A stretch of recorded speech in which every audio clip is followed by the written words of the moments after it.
name is Ted Smith, and I'm the author of Hempology 101, The History and Uses of Cannabis Sativa.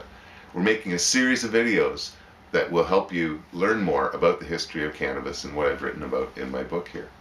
And you can find those videos on our YouTube channel. You can check out hempology.ca, which is our main page, or you can go to thecannabisdigest.ca, which is a newspaper I publish as well. Today's topic is going to be on Le Club de Hashischins, which is a group that was formed in the 1800s in France. And it's something that apparently was founded by Dr. J. Morrow. And I believe that he started importing hash from northern Africa and developed this ritual. It's not exactly known how and why it began, but the group would meet once a month. They would dress up in all these old ancient Arabic garb, so they'd have big swords and turbans and try to relive the experience of the Hashischins, who would ingest hashish as a means to find paradise. And in fact, when they went around and gave everybody a spoonful of hashish, they were told that that spoonful of hashish would be taken from their share of paradise later on in life. But it was something that was considered to be a very powerful, very profound experience.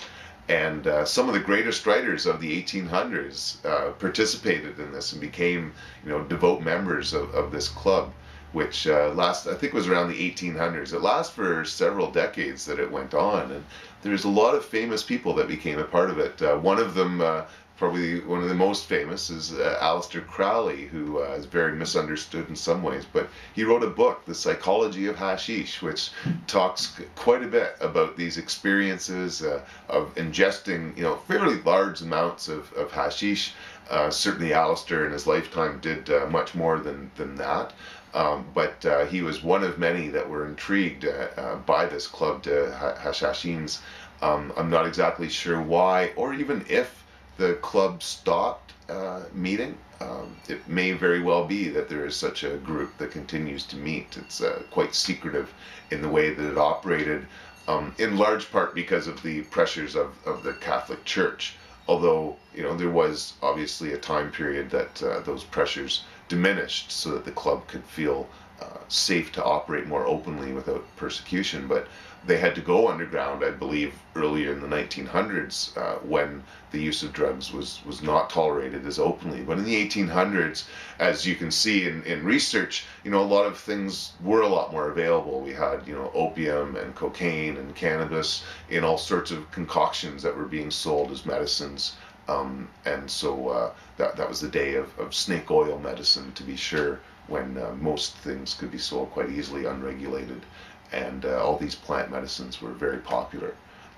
But that changed in the 1900s with prohibitions of various types. And that's it for this chapter. I will be having more chapters to come, but that's the end of chapter 1, the history of cannabis, the ancient history.